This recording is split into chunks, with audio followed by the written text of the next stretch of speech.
वैष्णवी मृत्यू प्रकरणामध्ये राजेंद्र हगवणे आणि सुशील हगवणेला अटक झाली आहे। पिंपरी पोलिसांनी रात्री उशिरा स्वारगेट परिसरात ही कारवाई केलेली आहे। वैष्णवी हगवणे मृत्यू प्रकरणात अखेर सासरा आणि दीर यांना अटक झाली आहे।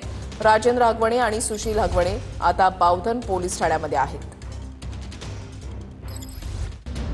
वैष्णवी हगवणे प्रकरणी रात्री उशिरा पिंपरी पोलिसांच्या पथकाकडून अटकेची कारवाई।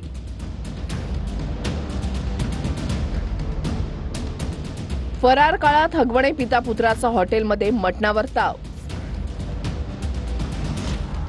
तळेगावातील एका हॉटेलमध्ये मटणावर ताव मारताना सीसीटीव्ही समोर। सीसीटीव्हीच्या आधारे पोलिसांनी आरोपींना ट्रॅक केल्याची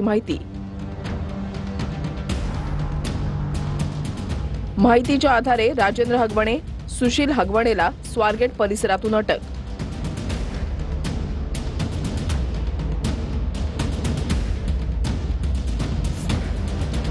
अटकेनंतर दोन्ही आरोपींना पिंपरी चिंचवड पोलीस उपायुक्तांच्या कार्यालयामध्ये आणलं।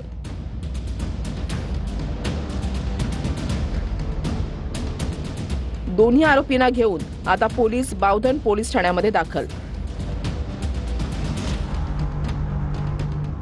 राजेंद्र आणि सुशील हगवणेला दुपारी 2 वाजता शिवाजीनगर कोर्टात हजर केलं जाणार।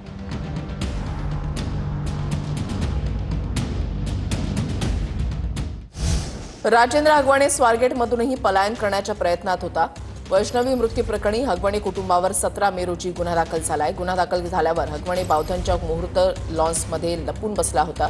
पुण्यातून दोघेही कोल्हापूरला गेल्याची माहिती आहे। कोल्हापूरनंतर पुन्हा पुण्यातील पवना डॅम परिसरामध्ये ते दोघेही लपलेले होते। तळेगाव दाभाडे आणि त्यानंतर स्वारगेटमध्ये हगवणे दिसून आले। सीसीटीव्हीच्या आधारे पोलीस हगवणेपर्यंत पोहोचल्याची माहिती आहे। सीसीटीव्हीच्या आधारे या दोघांचा तपास लागला। तळेगाव दाभाडे आणि त्यानंतर स्वारगेटमध्ये हगवणे दिसून आले। त्याच्या अगोदर ते कोल्हापूरमध्ये सुद्धा गेलेले होते। हे दोघेही स्वारगेटमधून सुद्धा पळण्याच्या प्रयत्नात होते।